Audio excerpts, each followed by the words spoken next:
Good morning. कसे आहात सगळे? आता सुद्धा सकाळी सकाळी आमची फ्रेश असते आणि मस्त आम्ही उन्हामध्ये झोक्यावर मस्त आम्ही दोघं मायलेक एन्जॉय करतो. आणि शिवांशला झोका खेळायला खूप आवडतं, ह्या आधीपासून तुम्हाला माहिती आहे. आणि आता नवचंडीचा दिवस दुसरा होता आजचा पूजेचा, त्यामुळेच पूजेची लगबग होती दिवसभर घरामध्ये. आणि आमची तेच वर्जा खाली आहे. आम्ही सकाळी सकाळी मस्त असं आंघोळ करून देवदर्शनाला गेलो वरती. तोपर्यंत काका काकूची पूजा पण चालू झालेली होती. आणि नंतर संध्याकाळी होम हवन चालू होता. आणि संध्याकाळी पूजे पण चालू होती, आरती पण करायची होती. आणि आम्हाला हे असं काम दिलेलं होतं दैत्याला तयार करायचं. आम्ही थोडं क्रिएटिव्ह माइंडने त्याला आणखीन छान क्रिएटिव्ह केलं. ते की क्रेडिट आमच्या निखिल दादाचं सगळं. मी त्याला थोडीशी हेल्प करत होते.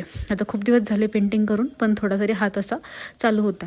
असा आम्ही दत्त तयार केला होता. बघा कसा वाटतोय. तर कोहळ्याला कणिकाचं हे लावून सगळं चेहरा तयार केलेला. संध्याकाळी आरती चालू झाली आणि मी व्लॉगरसारखं पहिल्यांदा असं काहीतरी शूट केलं, आणि तेही फ्रंट सेल्फीने.